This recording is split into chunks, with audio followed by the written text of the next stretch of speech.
mais alto que eu. Depois eu faço um take mostrando o que é que você tá usando. Tá ótimo. Fala pessoal da Via, eu sou o professor Vitor Faria. Eu sou o Milton Aguiar. E nós somos os professores de teatro.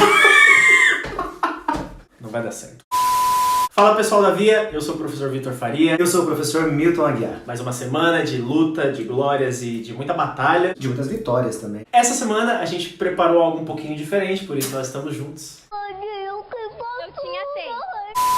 Nos vídeos anteriores, a gente falou sobre vários filmes. Nessa semana, a gente vai mudar um pouquinho a linha dos vídeos que a gente tem feito para começar a falar um pouquinho sobre construção de personagem. O que a gente vai fazer? A gente vai ter uma troca de ideia sobre como a gente, então como eu, Vitor, e como o professor Milton, como a gente se comporta durante os processos de construção de personagem. Então, nas próximas semanas, os vídeos vão estar conectados com o que a gente vai estar falando aqui. Importantíssimo que vocês acompanhem os vídeos de uma maneira sequencial.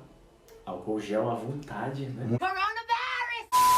Existem várias coisas que são importantíssimas da gente falar enquanto construção de personagem, mas a gente está aqui para falar um pouquinho sobre a nossa percepção dentro dos nossos processos. Existem várias teorias, vários teóricos que falam sobre construção de personagem em N caminhos diferentes. Mas aqui a gente vai discutir um pouquinho na prática como funciona para mim e como funciona para o professor Milton. Exato. A gente grava em 15 minutos e edita em 2 horas e 40. Exatamente.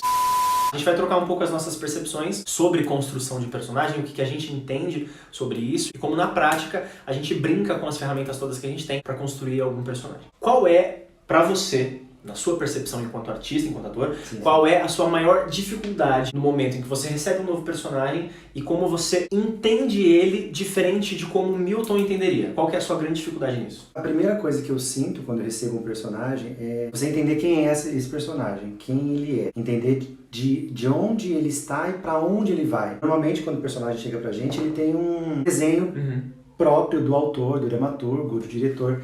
Só que como você vai processar isso dentro de você, essas emoções, esse sentimento, para você conseguir canalizar esse personagem para ele se transformar maior que você. Porque quem complica o personagem não é o personagem, é o ator e as referências que eu tenho enquanto ator para subsidiar esse personagem. Existe um pensamento de construção de personagem que a gente usa lá na CIA também, na CIA Don Quixote, que eu falo todo vídeo.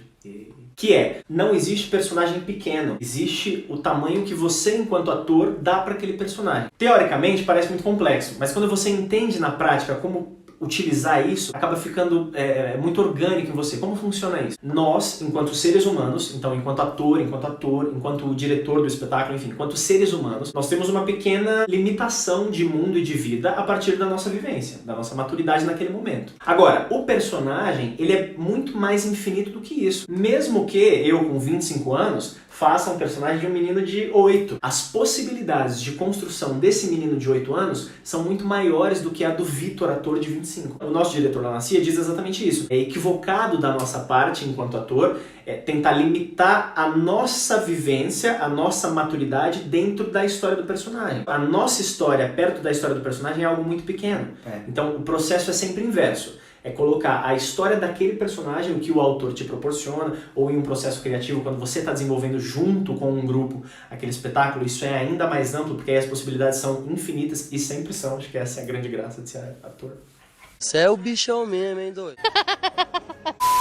Então é fazer o processo inverso, é utilizar a história daquele personagem e fazer ele ser cada vez maior perto da sua vivência enquanto ser humano, que é sempre muito pequena perto do que ele pode ser. Até mesmo porque o Vitor, ator, e o Milton, ator, a gente tem uma certa limitação de vida. E o personagem não tem.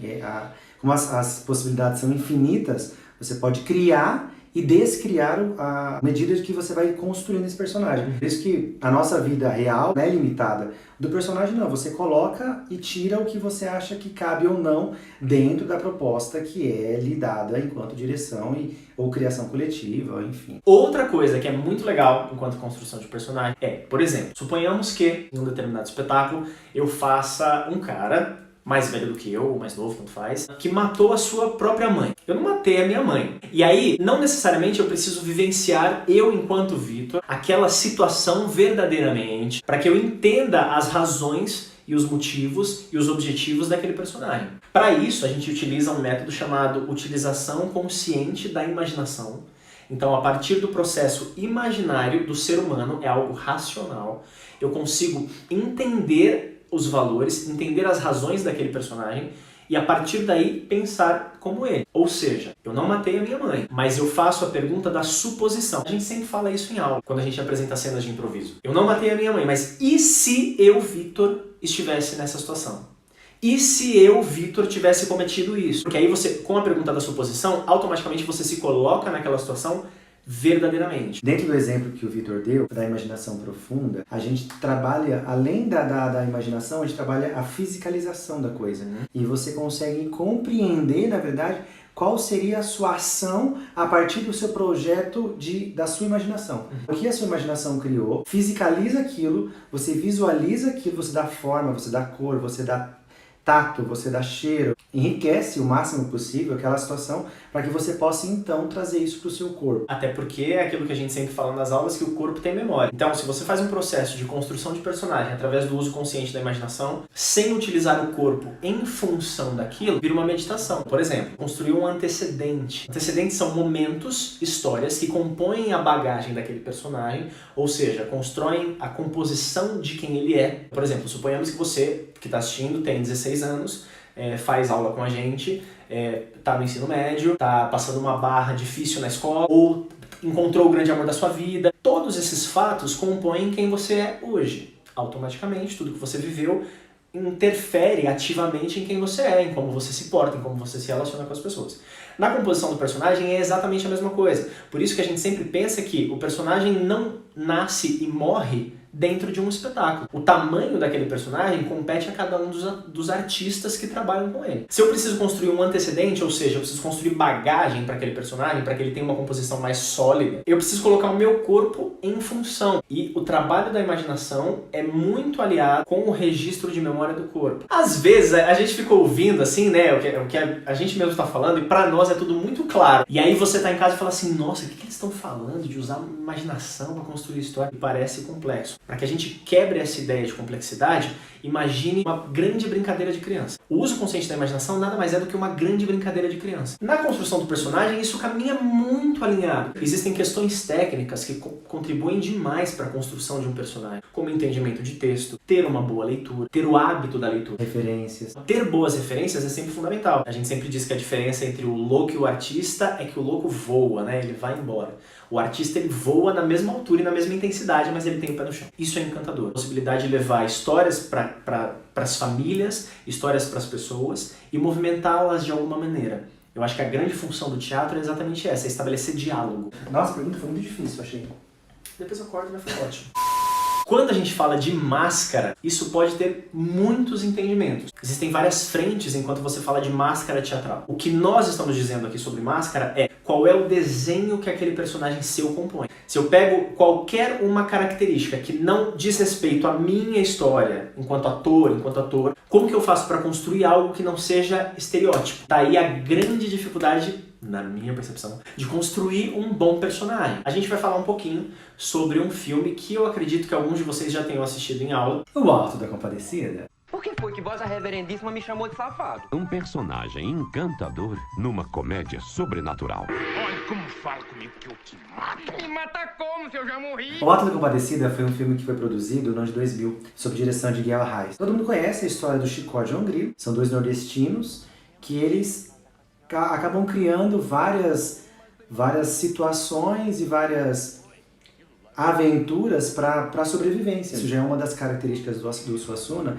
Então ele sempre faz essa mescla entre o sagrado e o profano, entre o rico e o pobre. Nesse especificamente, que é o Alto, ele traz o sagrado, né, que começa o filme falando sobre Nossa Senhora, e tem a igreja, e tem o profano, que é a questão da traição da mulher, das brigas, aquele jogo que tem entre o pai da Rosinha. O Suassuna, ele de uma forma muito inteligente, muito brilhante, ele traz essa história desses dois personagens muito bem desenhados. E nisso o Matheus Nachegaio e o Celton Mello fizeram brilhantemente, que sai uma das melhores obras produzidas aí dentro do cinema nacional. É um filme que ele retrata o sertão.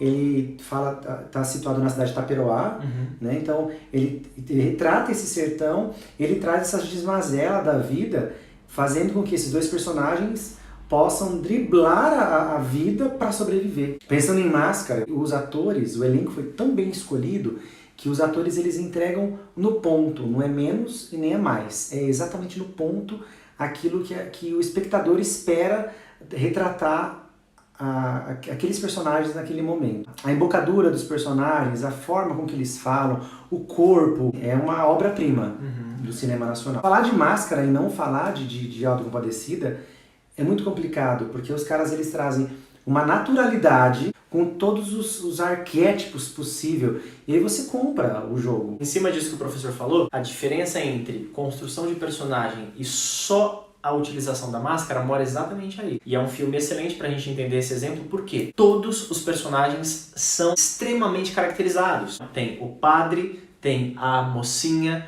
tem o valentão, tem o pobre coitado, todos esses desenhos estão muito bem caracterizados.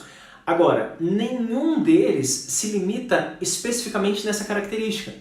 Todos eles têm os seus porquês, os seus praquês, os seus objetivos, as suas vontades, as suas ambições, e essa é a grande graça, porque o trabalho é infinito. E o trabalho ele é individual. O João Grilo, do Matheus, se o Vitor fizer o João Grilo, é um outro João Grilo. Se eu fizer o João Grilo, é outro João Grilo. Então isso que é o mais engraçado e mais incrível e mágico dentro da nossa profissão.